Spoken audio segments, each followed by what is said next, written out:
All right, there we are, and we are live. Happy Tuesday, happy live stream. You know how this goes. We're going to give a second for everyone to jump in and make sure we're live on Instagram as well. Just give me a moment here and get that set up. All right, and we are live on Instagram. So if you have comments, drop them on Instagram. I'll read them off, or we're also on YouTube, Facebook, Twitch, all that good stuff. All right, so here we go. Hello and welcome to the Bellwether Ritual live stream, where we discuss music, the local Lehigh Valley, PA scene, and beyond, especially today, bands, social media, and more. Today is Tuesday, August. I wish. Today is Tuesday, October 8th. My name is Mike, and I'm the guitarist and vocalist of Bellwether Ritual. Hope you had a great week. Just a reminder that we have shows coming up in October, at the end of October, rather, the 25th and the 27th in New Hope and Spring City, Pennsylvania. And just a reminder that we have our website up, which is bellwetherritual.com. And please like and subscribe if you like what we do here. And a reminder to go out and support your local musicians. I know there's a bunch this week, and I should have had a list together. I could have read them off for you. I will do that next time. All right, tonight our guest is Bobby Rayfield. Bobby is the owner of Inherent Records, a vinyl store and music label, and Monuments in Ruin, which is a music program, blog, zine, and website. He is also a bass player with Koza, which is a sludge and doom band, a solo artist as Earthbuilder, and a contributor at the Doom charts. We'll talk about all that and more. Welcome to the stream, Bobby. How you doing? I'm doing good, man. Thank you for having me. And hearing the list read off is kind of neat. It's certainly long. Just maybe right off the top. Actually, is there anything you want to plug right off the top, and then we'll get into that kind of stuff? I know I read a bunch of your things, but yeah, go ahead.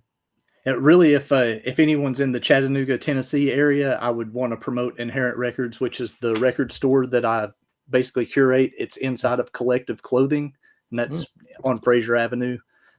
Basically all vinyl from me that's in there. It's a super great place to. They're like a thrift store, and we bring stuff in and stock there.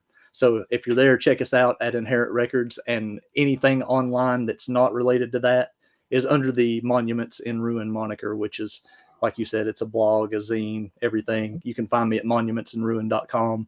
And yeah, I just post everything through that as kind of the catch-all. Essentially, it started off with Inherent Records as a label, which was an ambient label. Mm-hmm. And then that turned into a record store.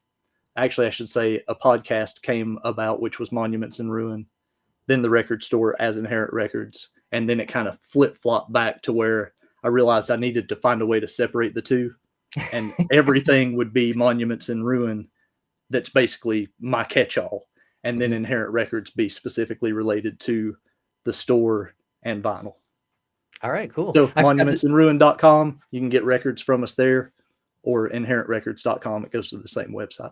Yep, there you go. And I forgot to mention you're from Tennessee. So that's what I was saying and beyond earlier. And I have some family down there. So maybe at some point I'll be able to get down and check out the store. Gotcha. Yeah, cool. Let's see here. So there's my first question. Are you from the area originally? Did you move? Are you from Tennessee originally? Did you move into the area? I'm one of the few in my family that's born and bred here in Tennessee. So okay, my family's from all around, but they relocated here. I was the first child, not the first child in the lineage, but the first child of my household that was born in Tennessee. Right. And I've lived here my whole life. I've been, I've traveled around, hung out with the other places, and I really enjoyed it. But Tennessee's just, I've always liked it here. I like it slow, so that's cool with me. Yeah, it's home, right? Yeah. In more ways than one, I'm sure. Yeah. Let's see here. What can you remember, like the first thing that it was, it a song or a person in your life or something on the radio that was a thing that kind of got you into music in the first place, or at least made you like pay attention to, oh, what is this? Oh man. As far as first music experience, I remember the family record player, and just, it was always this thing that I don't know if it's just me, looking back at it now, cause I'm so obsessed with the records, but I always have been. And I just remember seeing the records playing and like listening to the Beatles, of course. This is I'm born in 77, so that gives you a little reference. And 78. Yeah, so we're close there, and just Mhm, watching the records, like the shelf itself, as a mhm, kid, you've got like this big book. It's bigger than you, and mhm. you're holding this Yeah. record. If you got a gatefold, it's so cool, It's bigger than your head as a child. And Yeah, then, put it on the turntable and this stuff comes out. For me, the Beatles were super catchy, still are. mhm. And Oh, I yeah. remember like Help and Hard Day's Night. Those were kind of some of the ones that really stuck out to me, and they also had film related stuff too. So if you had any type of option to watch, we had a satellite dish that we got later, and Oh, those that's Beatles things would come on, and you'd see Beatles movies. It's like, oh, okay, so this is cool, and music's now related to television and stuff like that. But eventually, I could get into other stuff, heavier stuff through the collection. But I, mhm, I just remember like early Beach Boys and early, basically Surfs Up. That album always mhm. stuck with me, and some early Beatles experiences. That's probably the thing that drug me in. I could give you some other references on how I learned about instruments, but as far as the earliest memory, it would be Beatles, probably. All right, cool. I just want to shout out Punk Rock Hero Music. Thank you for joining on Instagram. And yeah, that was exactly where I was going next. Yeah, when do you quickly hear these things and be like immediately, oh, I want to learn how to play this, or does it kind of take a while to get there? How's that work? I don't really remember what the translation was from getting into music versus wanting to play music outside of watching my older brother learn to play Oh, music. I remember we had some acoustic guitars that were in the house. yep. At the time, I didn't realize where they had come from, but our grandparents had given those to us as Christmas presents. Oh, So awesome. just some acoustic guitars in the corner.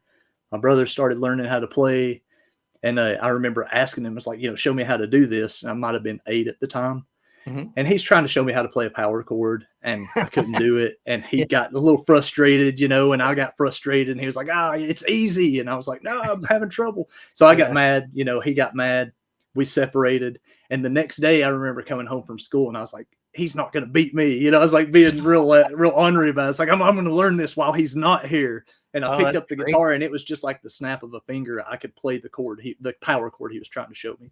Oh, And that's great. from there on, I was on my way to playing guitar and doing stuff like that. And Mhm. but I wanted to play drums. That was Oh, where okay. my heart was. I was like, I want to beat the heck out of stuff. And it always seemed like the coolest thing to me as a kid to Mhm. get this drum set, which I wound up getting a drum set when I was around 10. Oh, And wow. Okay. man, oh, my parents, I got to thank them for letting me to have a drum set that young, because I was it just kept gonna me say, out of a lot of trouble, yeah, but it was also probably torture for them. yeah. Cool. They didn't skimp either. I got a Ludwig drum set, a Oh, used wow. Ludwig kit. A Yeah. friend of my dad's was friends with a drummer, and he was like, "This is the one that's going to last this kid the rest of his life."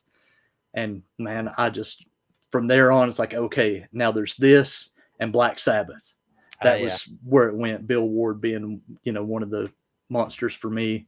And I played drums for about a year, and I remember talking to my dad, and it was like, I'm loving playing drums, but I just don't have anybody to jam with. I'm watching Mm. my brother and his friends, and they're doing their stuff, and I'm trying my best to squeeze in. They're like 4 years different from me.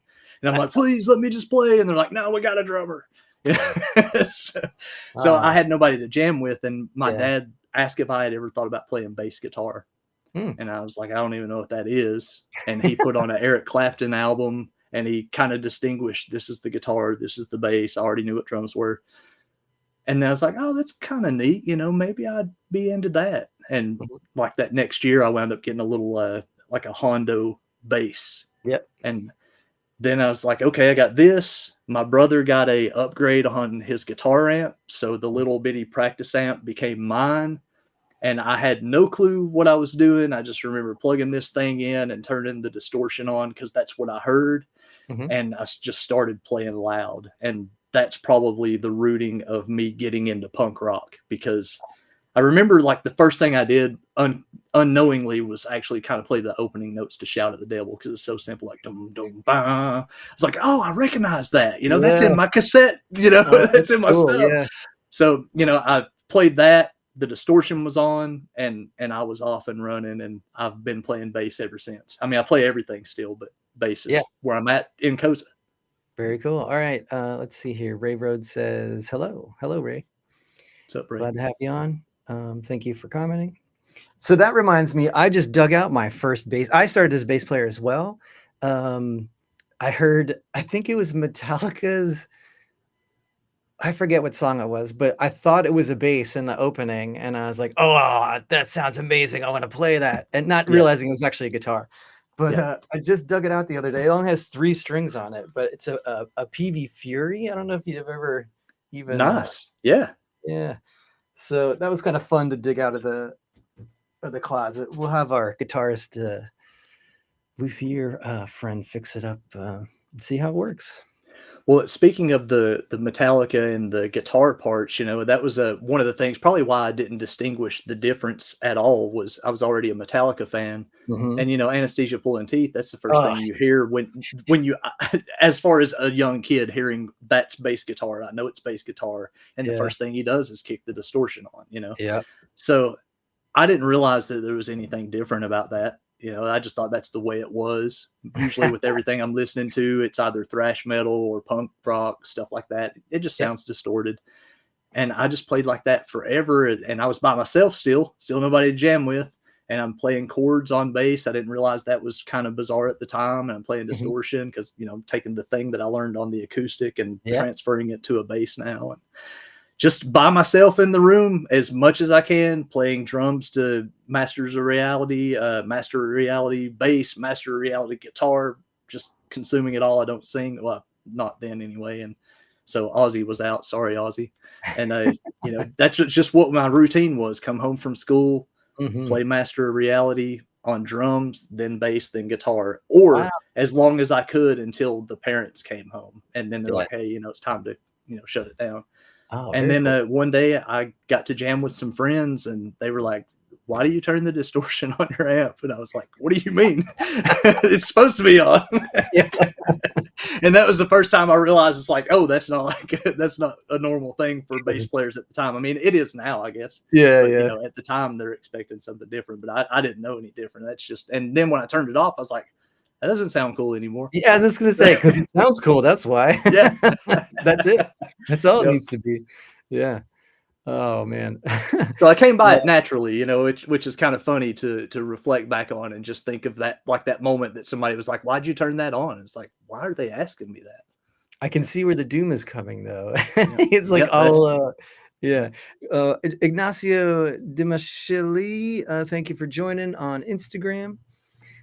Yeah, you wanted, I guess, so do you go right in? So after you find a band, like what genre do you start with in that? Is it straight kind of like into the Sabbathy kind of stuff, or are you more into the Metallica side, or is it a mix?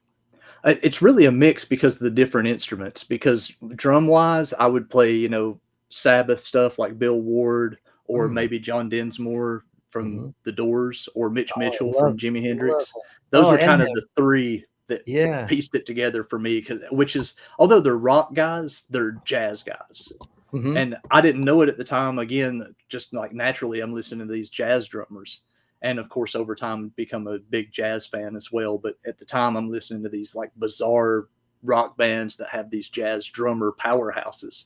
So that really appealed to me. And I remember hearing like the John Densmore on the Riders of the Storm when he's kind of riding on the ride cymbal. Yeah. I just that whole vibe is Yeah. something that I could probably listen to infinitely. Just Riders on the Storm repeat forever. I love his like Latin kind of comp on Break On Through. I thought that was really cool Yeah. too. Just really tasteful Hmm. drummer. Yeah. Um, Yep. you So know, the, I went from that, and then as far as bass goes, that's when I was getting into punk rock, like Thrasher magazine and Mhm. skateboards came into my life. So everything that was in that magazine, I was trying to consume as much as I could. Found out eventually about Black Flag. One of my dad's friends gave me a Black Flag cassette. Oh, He cool. actually at the same time he gave me Black Flag's first 4 years, the Red Hot Chili Peppers first album, Mhm. and Beastie Boys Pollywog Stew, which is a punk rock cassette Yep. Yeah, where before they they were yeah. rap. Yep. So, and I didn't know. I was just like, hey, I dig this stuff. And he was like, oh, you like metal? You should check this out. So when he handed it to me, it was opening the door into the thing I'd been reading about, is exactly what it was. So, Thrasher magazine's talking about Black Flag and all these punk rock bands, like at the time, Sam Hain and stuff like that, Misfits. Mhm. So when he hands me this, now I can relate by ear what it looks like, what it sounds like, what it feels like, the emotion of it, and then bands like MOD and a lot of the crossover bands like, Anthrax also a part of that as well. And those were the ones that I was really listening to, all that punk rock stuff. And then as far as guitar goes, although I played it all along, Uh-oh. Did we lose you? Oh, we got a little freeze up here. Give him a second. That's live streaming for you. If anyone has any questions in the chat, you can throw them in there. And Bobby, if you can hear this, you can always just jump in, jump out and jump back in, and we can keep going, I think. And if not, we can just start the stream over. But yeah, just want to read through some of Bobby's stuff. I was going to actually ask him about songwriting, and I will when he comes back on. But it's interesting that he plays all the instruments and how that kind of fits into everything. Let me see. So just a reminder, you can go check him out at monumentsinruin.com. That's kind of the catch-all for all his things like that. He's still frozen in there. I guess I can try to turn him off and turn him back on and see if that helps. There he is. All right. I'm not sure where I was when it cut off, man. That's okay. I was just reading off where everyone can get your stuff out again too. So okay. We were talking about well, actually, I have a question about jazz drummers, because you had a great point about that, about liking a lot of jazz drummers. Yeah. Is that rock and roll at the time was such a new genre that it was probably hard to find a quote unquote rock drummer, and all these other kind of, and probably just rock musicians in general too, because you got to look at like Krieger was very kind of flamenco influenced. So and the keyboardist I can't remember off the top right now, but Manzarek, he had all sorts of backgrounds too. So it's a really interesting kind of time to have that all kind of melt together. Speaking of Manzarek, it's neat to think about keyboards. When you say keyboards, most people are kind of like, yeah, keyboards are cool. Meh. But think about the Doors without Ray Manzarek, and think about Pink Floyd without Rick Rott. There's none. Yeah, there's no band anymore. Yeah. I mean, there's a lot of great stuff that's happening in there, but those elements mean so much more to those bands when they're used right. Yeah. And especially when you're coming with vocal parts as well too, which both of those guys were capable of doing. Yeah. It's just it's amazing to me. And I've always thought that's a great way to like an analogy of showing somebody, like when they say, I don't like keyboards in heavy metal or something like that. It's like, well, you don't have to, but think about what it done for these bands and what it could do for another band that utilizes it in the right way. So, Yeah. So sorry, go ahead. No, keep going. Oh, I was just going to say, as far as after the drummers, we got into bass stuff, and that's when I was listening to a bunch of punk rock and stuff. Basically MOD, Anthrax, that type of thing. Anything punk rock I could get my hands on. Black Flag, obviously, because of that cassette. Yeah. And then in my mid-teens, I started getting more into the Doom stuff, like Grief and Neurosis and Caius, although Caius isn't Doom, but that was definitely the same time frame. Yeah.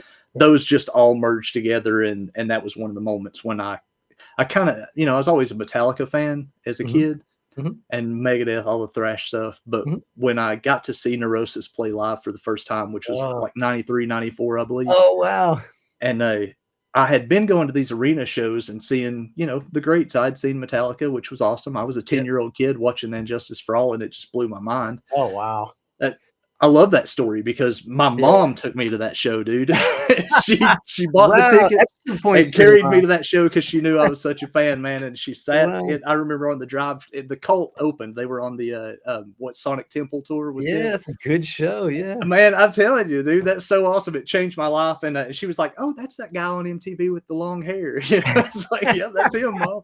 So we go to this show. She sits in the seats. I jump out of the seats and go down to the floor, and I'm trying to waft around, get my close as I can. Yeah. I'm so little, like at one point this guy held me up for a minute and then he set me down, and this little girl picked me up and held me for a while.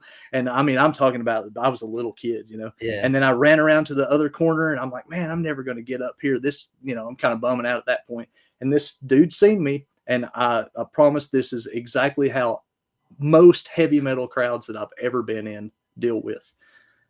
He seen me, he turned around, he tapped the guy in front of him, and they all tapped each other and made like parted of the Red Sea. And Yeah. I walked straight up to the front and watched the rest of the show like this. And I mean, it was just like hand up. I'm right in front of it, Kurt, although they kind of running around. I'm like, oh my gosh, this is so awesome. They Wow. were totally like, let's get this kid up front. He obviously can't see anything. Yeah. So I love that story too, because it really shows like amongst all this like violence that people saying back then, satanic panic and all the weird stuff. Yeah.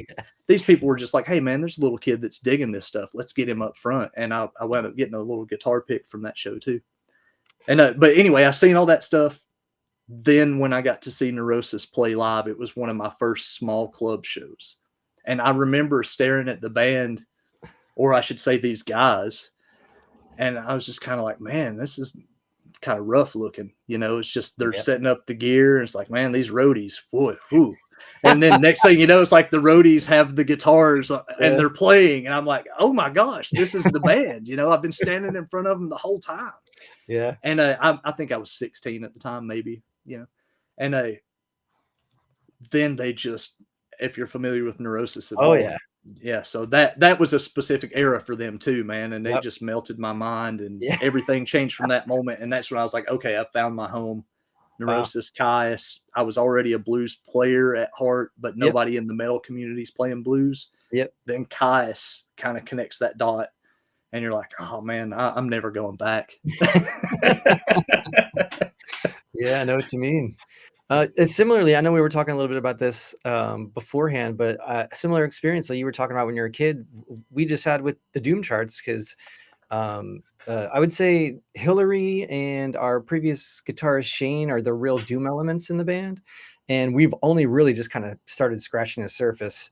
It's been weird to see it, like the trajectory that goes. And I'm sure you have similar experiences with that. I forget where I was going with that thought. Damn it. That's okay. It happens, man. I was Yeah. also going to say at one of the points in that conversation, I was talking about like bugging my brother and trying to be in his band, and you know, Yeah. they all had people. Really cool. His friends had their little garage band, right? And Yeah. one of the guys that used to come over and jam, his name was Brian. He taught me how to play "Sweet Child of Mine," so that gives you an idea of the time frame we're talking about Yeah. on bass. You know, I'm getting into all this stuff, and he moves away and moves and writes me a letter. He's basically trying to stay in touch with my brother, but he's staying in touch with me because I was always around, you know, and he knew I That's was a cool. music enthusiast. And he's writing me this letter. And he's like, hey, man, our band's in the studio right now. We're recording an album. It's going to be called Sword. The name of the band's Buzz Oven. And I was like, okay, that's cool. And I didn't know what was happening at the time. But when I got that letter, I found out Roadrunner was releasing the album. Went and got the album. We played that, and like the world of sludge is now abound. And of course, now Buzz Oven being legendary for who they were, I was like, whoa, man, that's so cool that it kind of unfolded right in front of me as a totally passive bystander. I was just a kid that didn't know anything. I never even got to see them play live when they came to play locally. I was too young, you know, but it's like, hey, we're playing at the skate park. It's like, oh, I can't make it. You know? So, yeah, it was just neat to see that whole thing roll out in a strange kind of a way. I mean, I don't know. I feel like I had kind of not an inside perspective, but I feel like there's some elements of it that I seen the other side of the veil. You know what I mean? Oh, Where yeah. everybody hearing this thing after it's happened. I remember the dude that was just hanging out in my basement. Yeah. It sounds like maybe in 12. you have impeccable timing with that stuff. Like, I don't know. I just got lucky. Yeah. Well, yeah, that's part of it. Well, that's what luck is. It's opportunity meeting preparedness, right? So yeah, it's a good quote. Cool. Yeah. I remembered I wanted to ask you before. So I wanted to say, like, you had that great Metallica story where you were a young kid in a crowd and they walked you up to the front. We had a similar experience with the Doom charts. Hillary and Shane are Doomers, and we're definitely transitioning to like heavier stuff as new people come in. And you know, we released an EP, and the Doom charts were nice enough to pick it up. And man, I just feel like you found your home, like you were saying, like, oh my God, all these people are great. They're helpful. They're trying to help out all these bands. We get on these playlists and all this kind of stuff. It's just wonderful. So I just wanted to shout you out for that. And I know you're involved in that. And yeah, maybe just talk about those next steps of like, um, well, I guess I have a bunch of questions for you. So specifically after what you talked about, one of them is songwriting, and I'm interested and I'm wondering if this is where your ambient stuff comes from. Is it because you were working by yourself for so long, or is that something? Um, That's a great question, man. And I think how it come about was, first of all, by myself for sure. There's no mhm, doubt about that. mhm, But because that's not really anything that you. There are teams that do that stuff, mhm, but yeah, it's really kind of a late night, turn the headphones on, yeah, loud, and just hang out by yourself droning. But mhm, it was kind of a technology thing. In the yes, beginning, before there was Inherent Records, you know, before I even had internet connection, mhm, one day, I get a computer and I start to goof off on that. And a friend of mine's like, hey, man, you can do all this cool stuff with the computer. You can record your guitar onto this. And so he gave me this program, and I wish I could remember the name of it right now, but it's so simple. But mhm, you plug your stuff up to it and you play guitar, and you can add distortion and add chorus and whatever yeah, else. And I noticed like there was this like stretch function where you could take like a minute and turn it into basically, 3.5 minutes or something like that. mhm, And so I started sampling these little things and stretching them and then layering them over each other. And it clearly was going in this weird ambient direction, which I was familiar with through the Narot Recordings label, because they were kind of doing Tribes of Narot and mhm, KK Null and all this other cool experimental music in general. I was familiar with it, but that was kind of a moment of it opening the world to me. I was really digging into Robert Rich and stuff like that. So it was natural that I was like, oh, well, I'm hearing this and I'm enjoying it and I can do this. So I play, I edit, I layer all these crazy things together. And my wife was working third shift. So I was home all night long, just like 4 in the morning, 5 in the morning. She'd come home. She's like, you're still up. And I'm like, oh, yeah, I'm zoning out. yeah, And then one day I was like, man, I got to clear some stuff off of this computer or it's just going to crash. mhm, And once I started putting it all together, I just naturally was like, okay, this is the first song I recorded, the second song, third song, whatever. And that became like 3 CDs full of ambient music. that's awesome. And I was like, you know what? I should release this and like share it with people. I mean, I know it's not going to be a big crowd, but I'll just make 10 copies of this and that and that. And that's the beginning of Inherent Records. It's actually catalog number 1, 2, and 3. Oh, cool. So I released that and still dealt with it. And that was under a name called Failure to Comply. Mhm, Later, years later, a friend of mine, Jerry Reed, he wanted to do a local ambient and experimental festival called Leaky Sockets. And he was like, man, do you want to play? As far as our area, you're kind of like the grandfather of this type of thing, that was probably 2004, maybe, when I made those CDs and started passing them out. 2003 is when I really made the label, but before people heard them, it was a little bit later. Because, mhm, it's just me sitting around by myself making CDs. It might have yeah, existed in 2003, but nobody really heard it until I got out playing shows with my band and somebody actually bought it, which rarely happens. yeah, So, but but it I thought that does. was a really cool, like, I was really happy that he said that because it just reminded me about what it was like to try to do that and to do those sounds. And he was like, yeah, man, you should come and play. And I was like, well, that's all like recorded editing and stuff. And I was like, but you Mhm, know what? I do want to play. And that's when Earth Builder was created. Earth Builder is a live action project. What you hear when you listen to Earth Builder on Bandcamp is the live take of me playing, and I can perform it live. And there's no computer editing involved at all. It's just me literally setting up all the stuff, hitting record on the reel to reel, and playing. And then I'll take that reel to reel and transfer it to whatever you would eventually hear it, whether it's cassette, which I made 50 copies. very And cool. that's Earth Builder now. So I do perform live under that moniker. And that is the real deal. I prefer it to Failure to Comply just because it's a live process. Yeah, yeah, for sure. Um, so you play a lot. I mean, almost. You'd probably dabble on a number of in the rock realm, probably all the instruments, like you were saying. How does that affect your songwriting? Like, Do you write by yourself a lot? Or, I mean, you have the talent to do so. Do you like writing by yourself? Do you like writing with people? I think that the team effort for a live band, or I should just say music in general, is probably where my heart's at the most Mhm. because I could talk about the cool stuff about recording alone because you kind of have your own direction, your own Yeah, vision. You don't have to ask permission. There's no questions. If you want to try it, you try it. yeah, You never have to worry about, well, I'll try it here in a few minutes when everybody else has voiced their opinions, or maybe your favorite riff is not their favorite riff at all, and you have to drop it.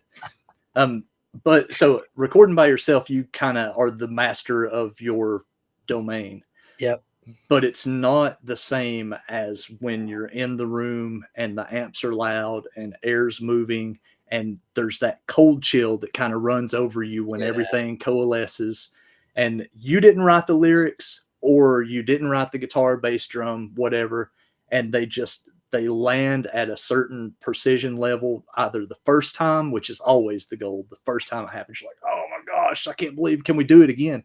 yep, But when you've really worked hard at it and you get to play that song and everybody's just firing on all cylinders, and it's literally the moment where you don't have to worry about anything. Things are just fine. Whatever's going on in this room is all that matters right now to me. The amps rumbling my chest, which yep, is great about having a big bass stack. Just crank that thing up and you can feel it. yeah. Everything sounds good. And then that moment when you realize the next riff was your favorite riff and you had forgotten it's coming, that moment is like, oh yeah, you can't do that by yourself. No, There's no way that you can get that out of recording alone. You can get the joy of making the riff and the excitement, yep, but the one thing that we as writers do not get to do is hear it for the first time. We mm, play it 1,000 times, we perfect it, we go in the studio, we're tired of hearing the riff, we can't get the solo right, we nail the solo, but something's just not right, or the bass part, I keep dragging for some reason. mhm. Who knows what it is? And then by the time you're done with the recording, you're just like, oh my gosh, I never want to hear that song again. The crowd gets to hear it for the first time. They Mhm. get it perfected and right in their face. But that Yeah, moment that you're so into it that you forgot the next riff was your favorite riff, that's as close as you're going to get to hearing it for the first time as possible in that band. And it's a really cool moment. So, yeah, playing with the band, writing with the band, I prefer that over the alternative. But I am a music junkie and I'll take what I can get when I can get it. so I was just gonna ask, well, it was a great quote, by the way. I was just gonna ask, do you like to it's so different. Like, back in the day, you could road test songs. Like, you could go out on tour and see what kind of crowd reaction you would get from parts, and you could actually kind of fine-tune things as you went, and then still drop a brand new, for most people, a brand new song, like you're saying, and that's such an impactful thing.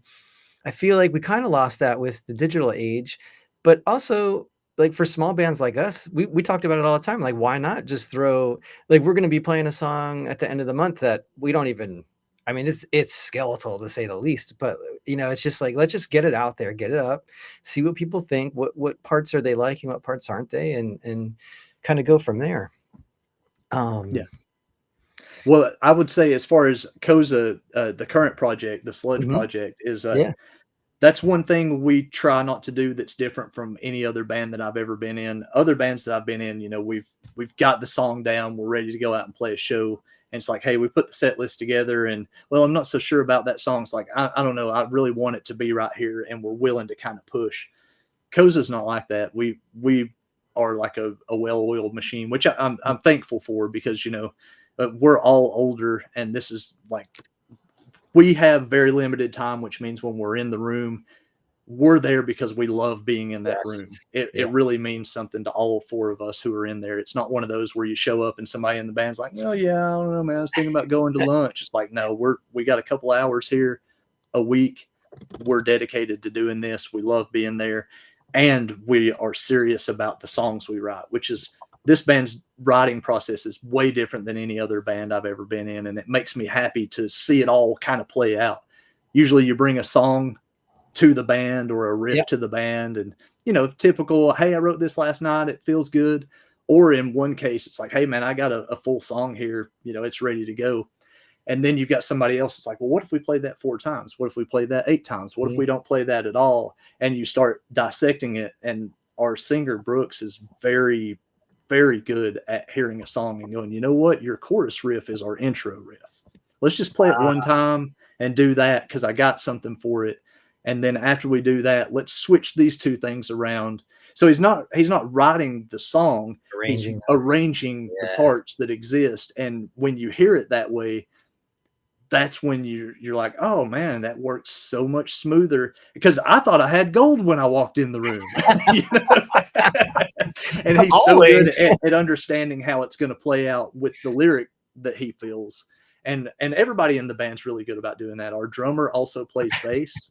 Our guitarist also plays drums and bass. You know, I play awesome. multi-instruments. So everybody around in the music room is familiar with what the other person's actually doing when they break something out. You know, it's like, oh, that was, it might not have sounded like much, but I know that was technical, you know, that kind of stuff.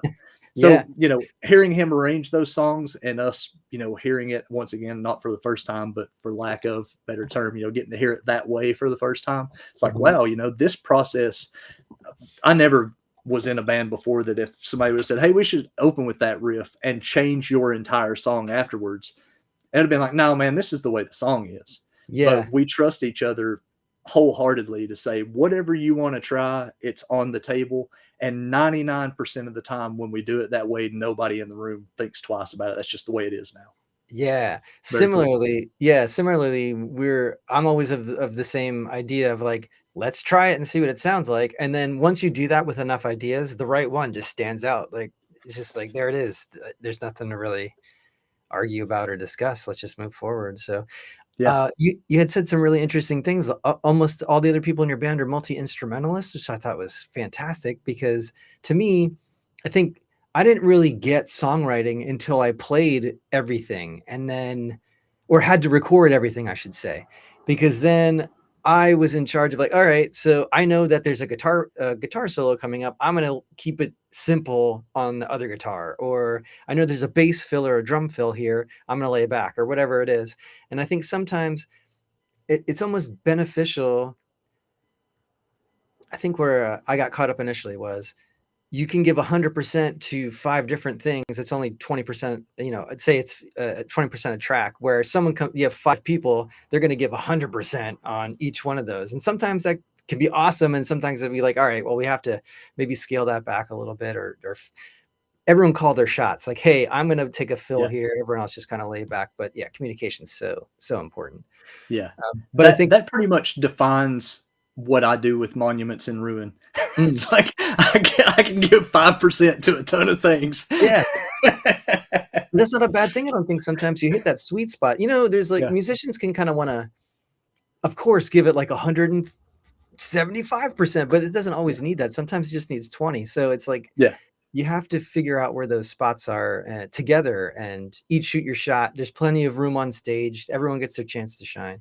Yeah. That's kind of where I'm at with things now. It's like eventually mainly due to time. It's like if I'm going to do a podcast, then I can't do a video thing. If I'm going to do a video thing, then I can't do a band thing. If I'm going to do a band thing, then I can't go to a live show. If I'm not going to do a live show, then I can't do the record store restock.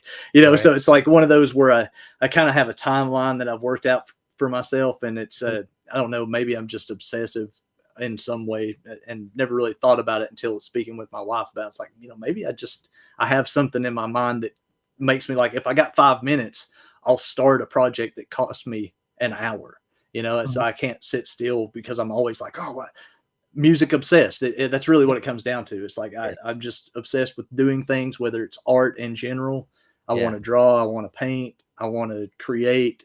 Create's probably really what it comes down to. I just want to create. And it's all based around music and art.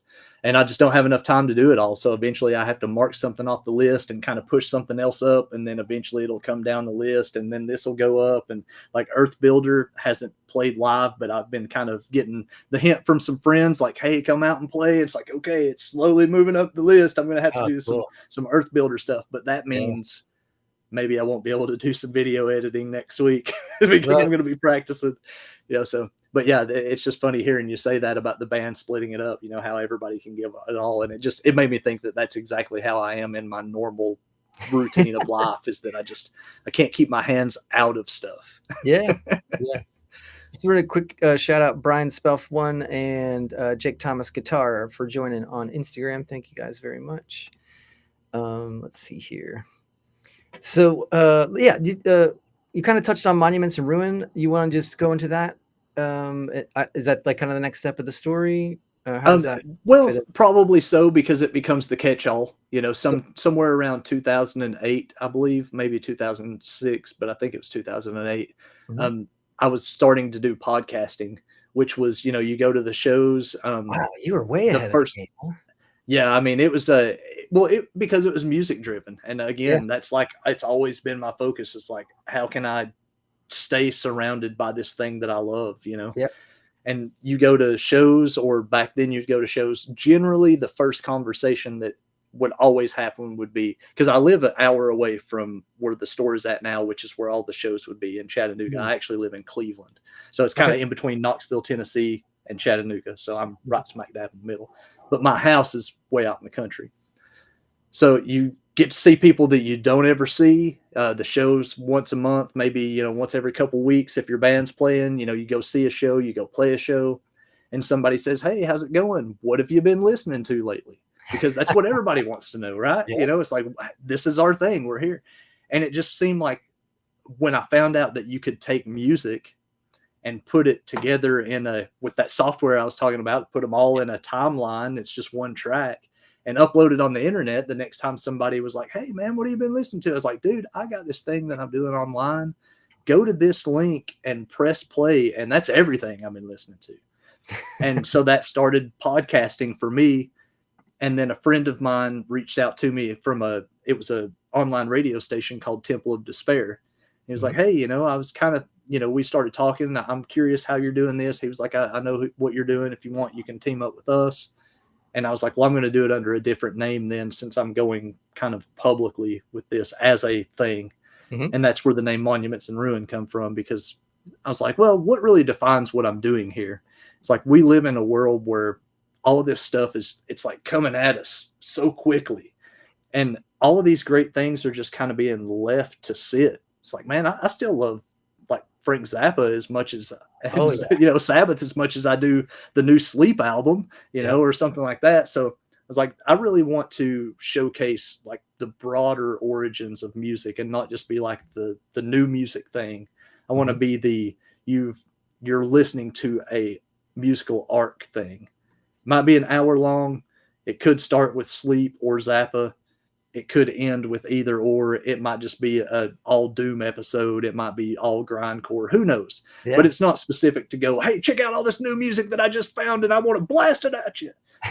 Which is cool. Don't get me wrong. There's absolutely a place for that. But that's what the name was meant. It's like, we're leaving so much behind, and all these people like us that put our heart and soul into something, and somebody like is just like, "Oh, well, that's cool. I want the new thing." And it's like, well, okay, that's cool, but I'm a record collector and, a music connoisseur, and I wouldn't buy a record if I wasn't going to play it again. So that was the origin of it. It's like, I'm getting into this thing where now I'm not an archivist, but in a way it's like, have you ever heard this deep cut? And if Mhm. somebody's like, no, it's like, well, you should check out this record. That's what Monuments and Ruins meant to be. Have you heard the new album? It reminds me of this deep cut, and then I work it all together. And then that turns into me meeting up with my friend Mac, who has Trinkill Radio. And Mhm. at that point, that station had stopped, and I started doing the podcast with him on Trinkill Radio, and I was the program director there for a few years. Oh, And cool. we loved doing the station. It was great. But some all good things must come to an end, and eventually it's like, you know what, we're gonna have to call it.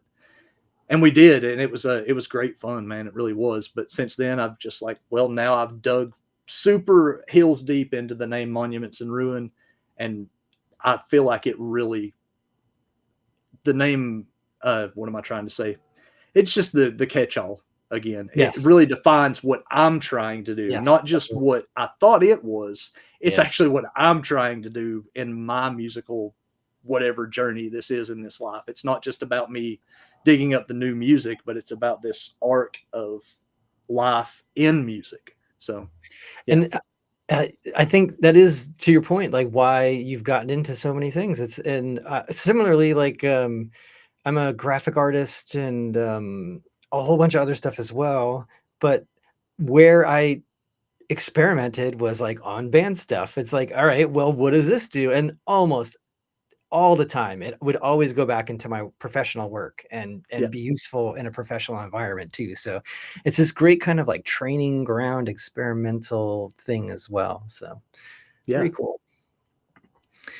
All right. So I think we're just at about 45 minutes. How about like what do you have go? Oh, do you want to hit on the Doom charts a little bit and like how you got involved in that?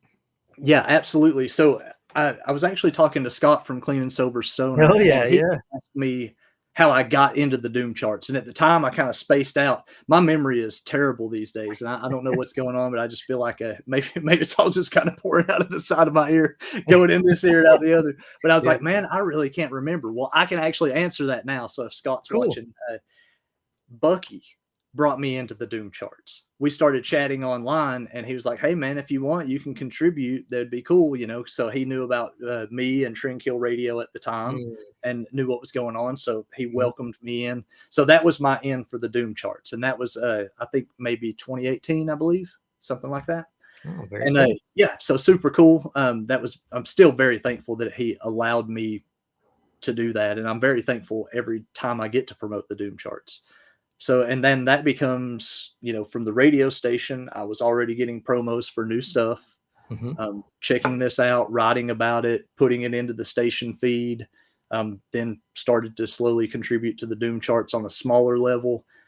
This past year, maybe 2 years, I've really ramped up being part of the Doom charts because it's an important resource that I hope people love and acknowledge for what it is. No one's trying to tell anyone that's not on the charts that it wasn't worth it. It's just so happens the way we vote, the best album in the world might not be on our list because we haven't heard it yet.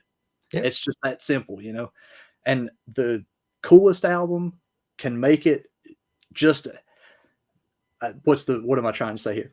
If you're a well-known established band, you have Oh, just as much chance of getting right. on there as you Yeah. do releasing your first EP and it being good. We love music of all kinds, and it's not just like we're looking at the Billboard, Hot 100 to say, well, that's cool. Let's put that on our list. It's like it has Yeah. nothing to do with that.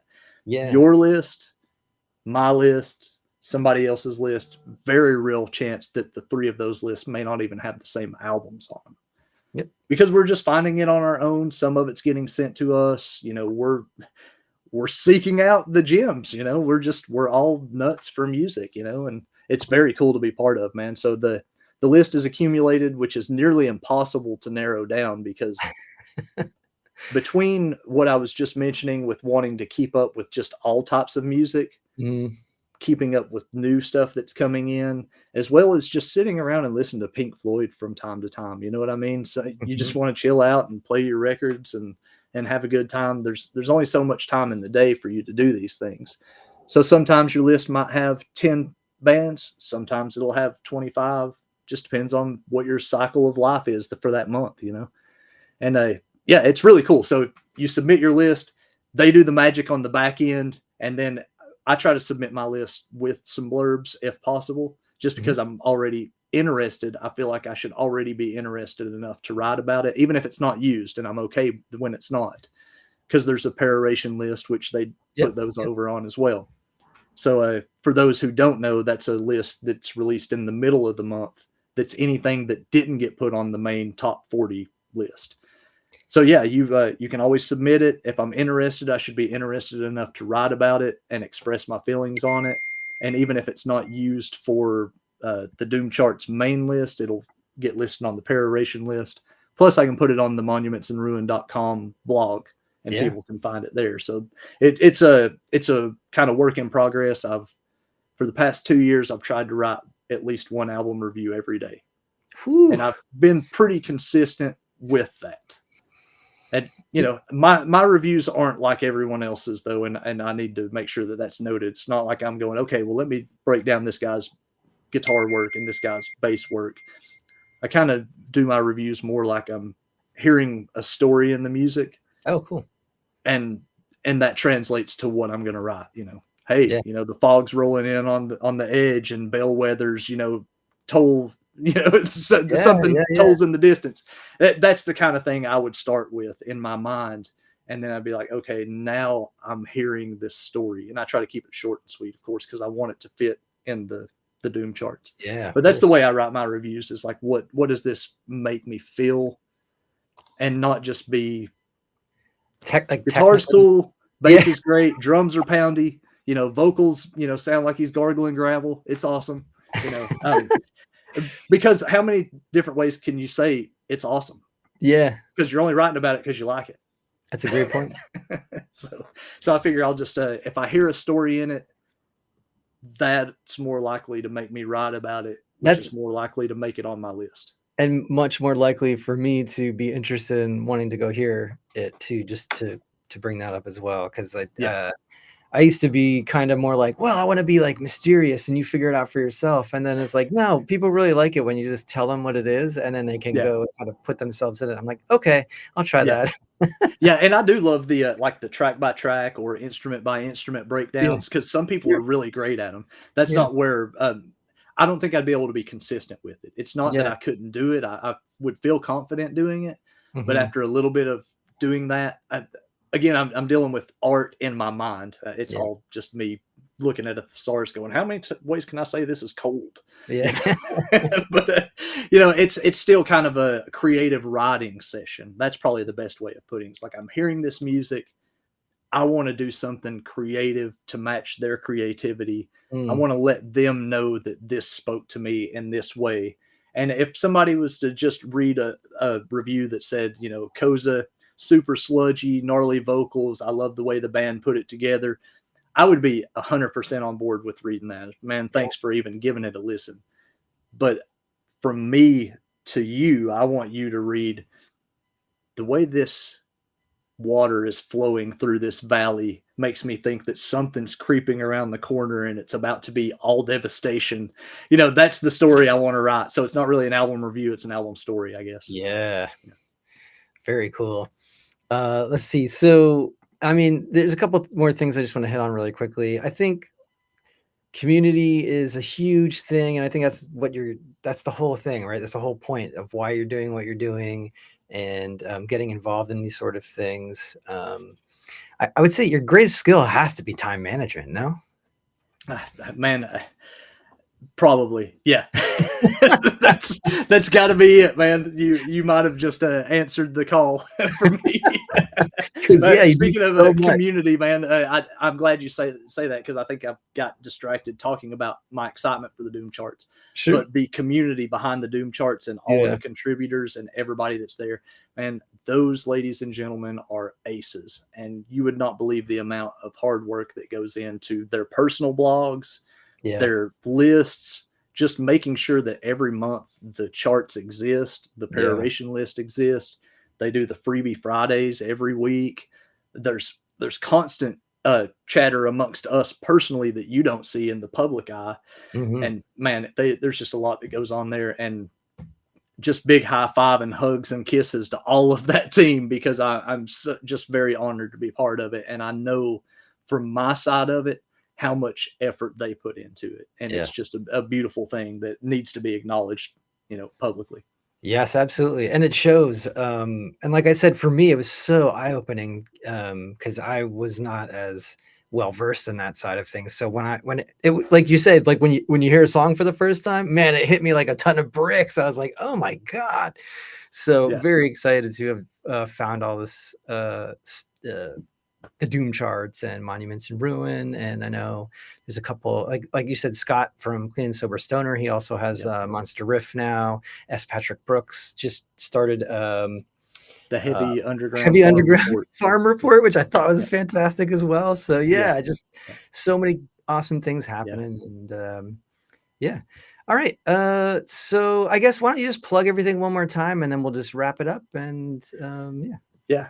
Man, so I don't forget, I'm going to start with recommending everyone go to the Yeah. doomcharts.com. Yep. Scroll down to the bottom of one of those lists, whether it be this month's list or anybody's or any month list. At the bottom, there is a huge block of information at the bottom that has every contributor's name and their personal blogs or websites or radio stations or whatever they're connected to. There is a wealth of information right there, whether it take you to Facebook pages or .coms or whatever.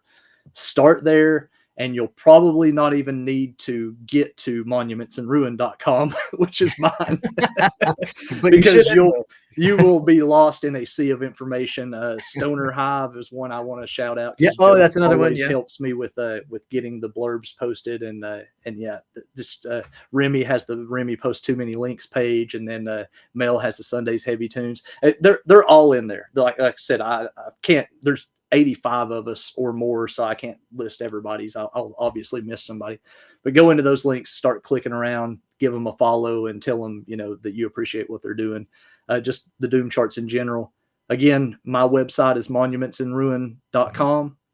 You can catch everything to do with me there. If you are in Chattanooga, Tennessee, and you want to shop for some records, stop by Collective Clothing, because Inherent Records is inside of Collective Clothing. And be sure to tell the folks that are working there at the time, if I'm not around, that you love what they do, because they put in a lot of hard work for me personally. And I Cool. can't be more thankful to shout them out. So once again, that's Collective Clothing in Chattanooga, Tennessee. The record store at this level would not exist without them. That's another story we'll have to tell you another time, but they are very essential in making sure that the record store, Inherent Records, continues. And then, yeah, I mean, I could keep going on and on and on down the list, but Koza, my band, it's a sludge doom band from Chattanooga, Tennessee. You can check us out at kozacult.bandcamp.com. Cult is spelled with a K. So Koza starts with a K, Cult starts with a K, .bandcamp.com.